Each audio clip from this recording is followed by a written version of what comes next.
Good morning बच्चों। आज हम इंग्लिश की पोइट्री का सेकंड लेसन मतलब दूसरी poem the sum of life पढ़ेंगे। हम लोगों ने पिछले वीडियो में पढ़ी थी द फाउंटेन फव्वारा, ठीक है। अब पढ़ेंगे द सम ऑफ लाइफ। सम कहते हैं भजन को, स्तुति को, जीवन का गीत या जीवन का धर्म गीत या जीवन का लक्ष्य या जीवन का उद्देश्य क्या होना चाहिए। इस पर कवि ने बहुत जोर देकर के कहा है कि हमें अपने कर्तव्य को बखूबी निभाना चाहिए, जो कि हमारे जीवन का मुख्य उद्देश्य है या एक ही उद्देश्य है या एकमात्र उद्देश्य है। उसके प्रति हमें बहुत ही सजग सतर्क रहना चाहिए। The sum of life is a poem written by American writer H.W.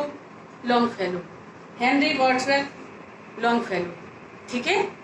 तो आज हम लोग ये पढ़ेंगे कि कवि ने इस पोएम के माध्यम से हमसे क्या कहा है, ठीक है। Life is real, life is earnest, and the grave is not its goal. Dust thou art, to dust returnest, was not spoken of the soul. तो कवि कहते हैं life is real, life is earnest. जिंदगी वास्तविक है, जिंदगी तथ्य है, जिंदगी का अंतिम उद्देश्य सिर्फ ये नहीं कि अब पैदा तो हो ही गए हैं, बस अब हमें जो है गोल मीन्स उद्देश्य, मोटिव ये नहीं होना चाहिए कि मिट्टी का है ये और मिट्टी में ही मिल जाना है। ये नहीं है जिंदगी का उद्देश्य। Dust thou art to dust, मतलब इसका अंत, शुरुआत मिट्टी के बने हैं, मिट्टी के पुतले हैं और मिट्टी में ही इसका अंत है। मिट्टी में मिल जाएंगे और वही इसका जो है शुरुआत वही है मिट्टी है, अंत भी मिट्टी में ही मिल करके हो जाएगा। Was not spoken of the soul, soul means आत्मा।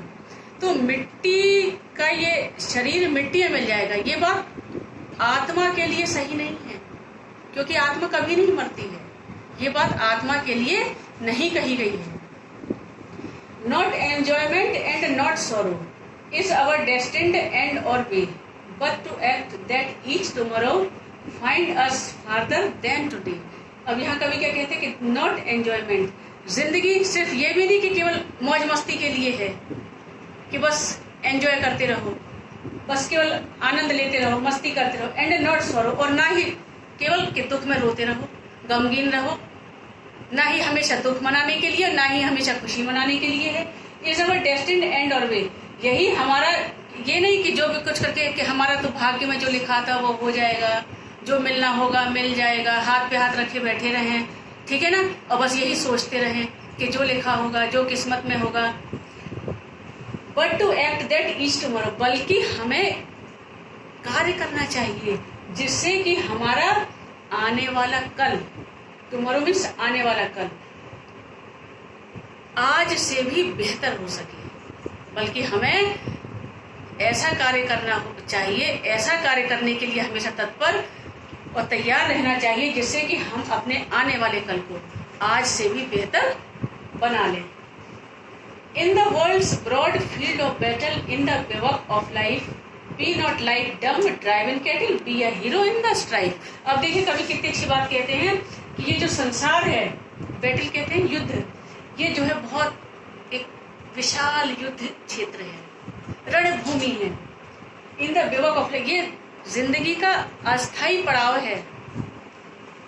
B not like dumb, dumb कहते हैं गूंगे को, जैसे देखा होगा सुबह बरेदी लोग हाँक के ले जाते हैं ना गाय को, बकरियों को, और वो चुपचाप बोल नहीं पाती हैं तो वो जहाँ को हाँकता है वहीं को चली जाती हैं, जहाँ को वो ले जाता है, जहाँ को वो हाँक ले जाता है वहीं को वो चली जाती हैं बिना कुछ बोले।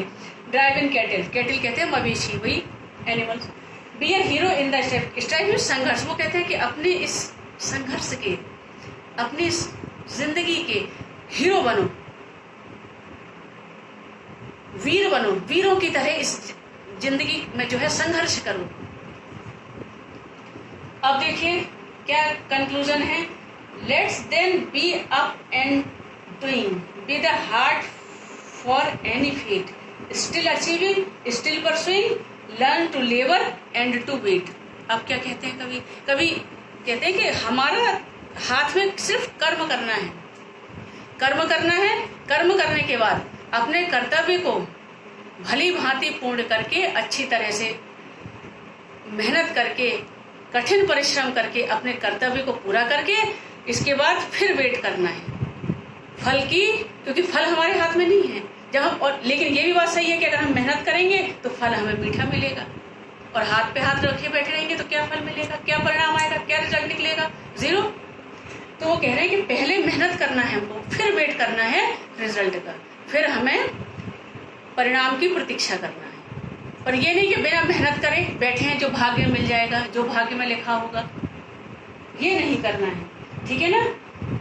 तो यही कवि कहते हैं कि let us then be up and doing with a heart for any fate. कोई ये नहीं कि भाग्य में जो लिखा होगा मिल जाएगा, ये रख करके नहीं, बस हमें तो केवल खड़े होकर के काम में जुट जाना है, स्टिल अचीविंग, और तब तक परसों मैंने पीछा करना, तब तक उस कर्तव्य का, उस अपने कार्य का, उस जो हमने सोच लिया है उस कार्य को पूरा करने के लिए तब तक उसका पीछा करना है जब तक कि हम उसको अचीव नहीं कर लेते हैं, जब तक कि हम उसको प्राप्त नहीं कर लेते हैं। Learn to labour, labour means मेहनत, श्रम करना हमको सीखना है। एंड गो वेट, और फिर इंतजार करना है रिजल्ट का, परिणाम का, फिर हमें जो है इंतजार करना है। तो ये है द सम ऑफ लाइफ, ये है जिंदगी के गीत, जिंदगी का गीत, जिंदगी की स्तुति, जिंदगी का भजन, या जिंदगी का धर्म गीत। ठीक है, ठीक है बच्चों, तो ये हो गया हमारा जो है आज की पोयम, हमने ये पढ़ ली। अब नेक्स्ट वीडियो में नए चैप्टर के साथ फिर मिलते हैं। ओके।